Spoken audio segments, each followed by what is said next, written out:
Hi, I'm Layla. 20 years ago, my parents dropped me off at my Aunt Vivian's house with a duffel bag and a promise they'd be back in a week. That week turned into months, then years, and eventually I stopped waiting by the window every afternoon. I was 10 when they left, and Aunt Vivian became my everything. You don't need to look so nervous, dear. Just a bit more paperwork and we'll be finished. Mr. Collins, Aunt Vivian's attorney, pushed another document across the polished mahogany table for my signature. Sorry, it's just, I still can't believe she's really gone.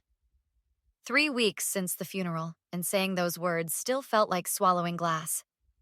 She was very specific about her wishes. Very organized, your aunt. The reading of the will had been yesterday, and I was still in shock. The mansion where I'd grown up, the chain of boutique hotels Aunt Vivian had built from nothing, her investment portfolio, her art collection, all of it, now mine. My head was spinning with figures that seemed unreal. What about Claire? She's Vivian's blood relative. You were her daughter in every way that mattered, Mr. Collins interrupted gently. Miss Vivian made her wishes exceptionally clear. I remembered Claire's face at the reading. My cousin had gone from sobbing dramatically to white-hot fury when she learned she was receiving only Aunt Vivian's vintage jewelry collection. She doesn't deserve any of this, Claire had shouted, her perfectly manicured finger pointing at me. She's not even family. That's quite enough, Claire, Mr. Collins had said firmly. Your aunt's decisions are final. Now, signing the last document, I felt the weight of responsibility settling on my shoulders. Aunt Vivian had taught me about the business, had been grooming me to take over someday, but I'd always thought we'd have more time. What am I going to do with all this? I whispered, more to myself than to Mr. Collins. Exactly what Vivian knew you would. Make it thrive. She had complete faith in you. Back at the mansion, my mansion now, I wandered through rooms filled with memories. Aunt Vivian teaching me to play chess in the library, birthday parties in the garden, late-night conversations about life and business in her study. I don't know how to do this without you, I said to the empty room. My phone rang, breaking the silence. Unknown number. Hello? Layla, is that you? A woman's voice, vaguely familiar yet strange. Who's this? It's your mother, Layla. It's Karen. My blood ran cold. 20 years of silence and now this call. Layla, are you there? Your father and we've been trying to find you. How did you get this number? My voice sounded distant, like it belonged to someone else. It doesn't matter. We've missed you so much. We want to see you. 20 years. My hands were shaking. 20 years and now you want to see me? We have so much to explain. Please just meet with us. Tomorrow? There's a coffee shop on Main Street, the Daily Grind. Can you come at noon? Before I could think better of it, I heard myself saying, Fine, noon. I hung up and sank to the floor, my back against Aunt Vivian's favorite armchair. After all this time, my parents had found me. Right after Aunt Vivian died. Right after I inherited everything. What a coincidence. I arrived at the Daily Grind 15 minutes early and chose a corner table with a clear view of the door. My hands wouldn't stop shaking. I'd called Marcus last night in a panic. You don't owe them anything, Lay, he'd said. I can come with you. No, I need to face them alone. But stay close. Now I watched as a couple entered the cafe, scanning the room. Despite 20 years, I recognized them instantly. Karen's blonde hair now had streaks of gray, and Daniel had gained weight, but their faces, my face, were unmistakable. Layla? Karen approached, tears already streaming down her cheeks. Oh my God, look at you. She tried to hug me, but I stiffened and stepped back. Let's sit down, I said, motioning to the chairs. Daniel cleared his throat awkwardly. You grew up beautiful, just like your mother. Let's skip the small talk. Why now? After 20 years? Karen reached for my hand across the table. I pulled away. We've been looking for you for so long, she said, voice breaking. Your father had gambling debts. Bad people were after us. We thought we were protecting you by leaving you with Vivian temporarily. Daniel nodded earnestly. We were in real danger. The plan was to come back when it was safe. But when we tried, Vivian had moved and taken you with her. That's a lie. Aunt Vivian never moved. We lived in the same house my entire life. Karen and Daniel exchanged glances. Well, we couldn't find you. We tried the house, but were told you'd moved. By who? When exactly did you try to find me? Daniel shifted uncomfortably. Must have been 13, 14 years ago. So you abandoned a 10-year-old, then waited 6 or 7 years before trying to find her? We were in a bad situation, Layla, Karen pleaded. We couldn't contact anyone without putting you in danger. The story unraveled further as they spoke. Daniel claimed they'd been in Mexico. Then Karen mentioned Australia. They couldn't keep straight how many times they'd tried to find me or when. How did you find me now? Karen smiled sadly. We never stopped looking. We finally hired a private investigator. Must have been expensive, I said, watching their reactions. Worth every penny to find our baby girl, Daniel replied smoothly. I excused myself to the bathroom and texted Marcus. Their story is full of holes. Meet me at your place in an hour. When I returned, Karen was showing photos on her phone. These are from our life while we were searching for you. We always kept your picture with us. I feigned interest, noting how new and unused their clothes looked for people claiming financial hardship. I'm sorry about your aunt, Daniel said suddenly. The obituary mentioned she was a successful businesswoman. I hadn't mentioned Aunt Vivian's death, and there'd been no obituary detailing her business success. Yeah, it's been tough, I said, watching them. I'm still figuring out what to do with the estate. Karen's eyes lit up slightly. Must be overwhelming, all that responsibility. Completely. The mansion alone is more than I can handle. Daniel leaned forward. If you need help managing things, families should stick together.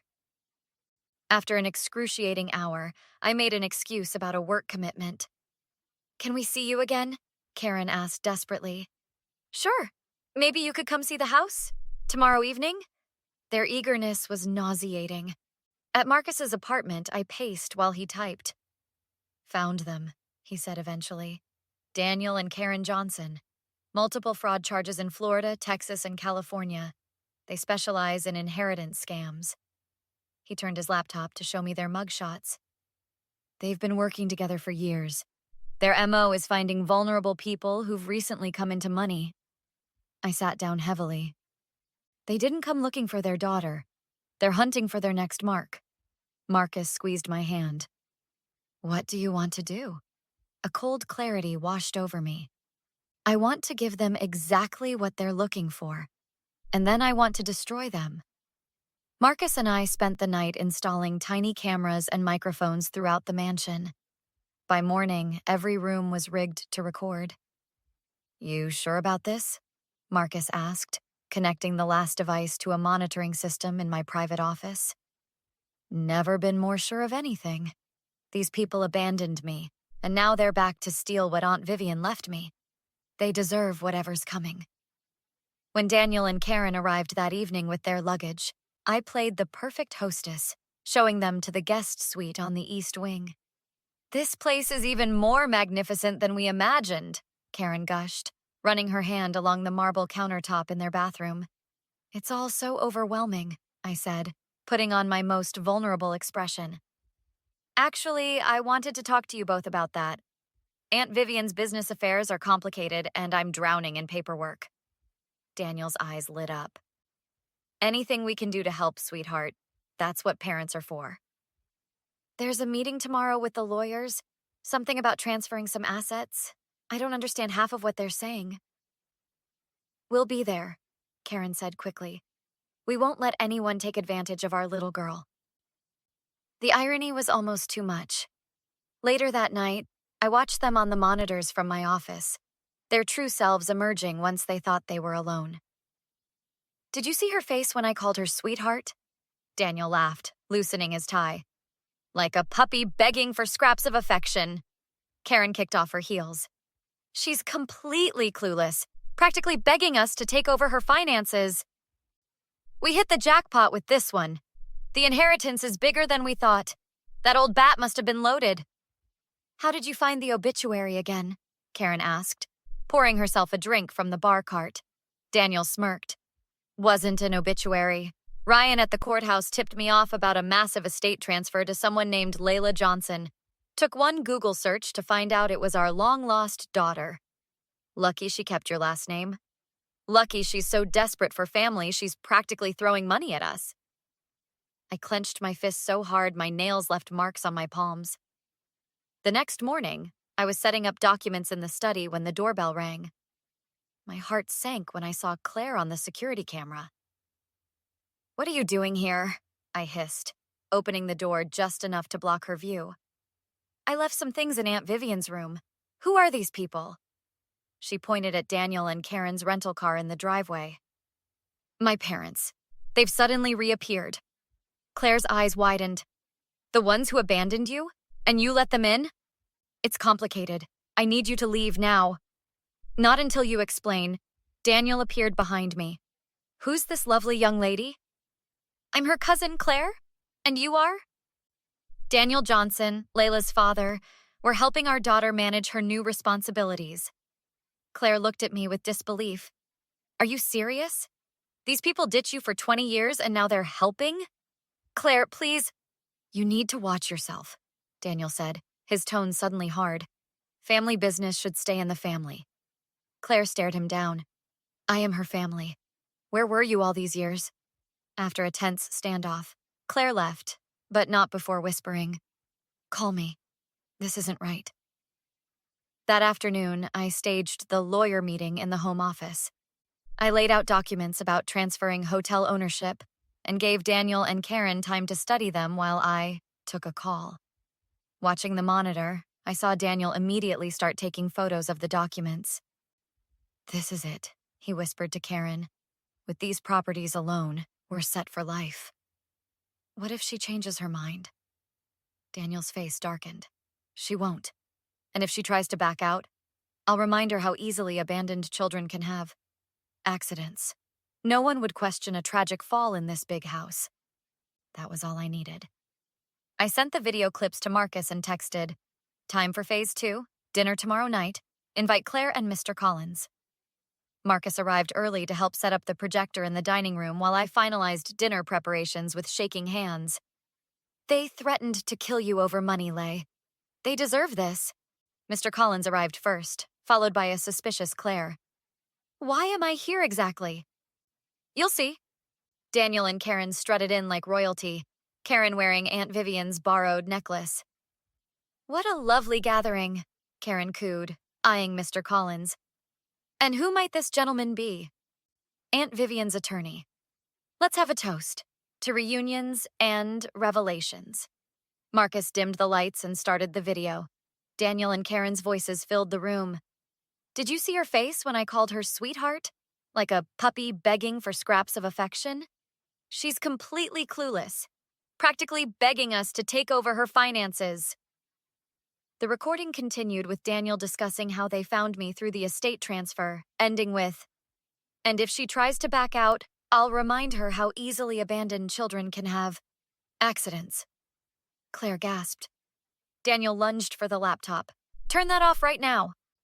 "Recording conversations in your own home is perfectly legal," Mr. Collins stated calmly, "especially when there's evidence of criminal conspiracy." Daniel flipped the table, sending dishes crashing. "You ungrateful little bitch!" He charged toward me, but Marcus intercepted him while Claire called the police. Karen broke down. "It wasn't supposed to go this far. We just needed money." "So you abandoned your daughter for money," Claire said disgustedly. "We were young and stupid. Vivian was loaded, so we left Layla with her." "There's something else," Mr. Collins interjected, producing a document. "Vivian anticipated this. There's a specific clause excluding Daniel or Karen from any benefits if they ever attempted to claim any portion of Layla's inheritance." Karen collapsed. She knew we'd come back. The police arrived minutes later, arresting Daniel for assault and threats. Karen left in humiliation. After they left, Claire approached me. "I'm sorry I was such a jerk about the inheritance. I had no idea what you went through." 1 month later, I established the Vivian Johnson Foundation for Abandoned Children. Marcus helped me run it, proving himself to be more than just a friend. Claire and I made peace, finding unexpected common ground. Daniel pled guilty and faced jail time. Karen disappeared to Arizona with a new identity. Going through Aunt Vivian's personal items, I found her letter. The day your parents left you was the luckiest day of my life. They gave up a treasure they didn't deserve. Never doubt that you are loved. Not for what you have, but for who you are. For the first time since losing her, I smiled through my tears. The past no longer had power over me. I was finally free. What would you have done in Layla's position? Would you have exposed your parents publicly like she did? Or would you have just cut them off quietly without the confrontation? Is public humiliation a fitting punishment for those who try to use and manipulate others? Share your thoughts in the comments below. If you enjoyed this revenge story and want to hear more like it, hit that like button and subscribe to our channel. New stories every week about people who got exactly what they deserved.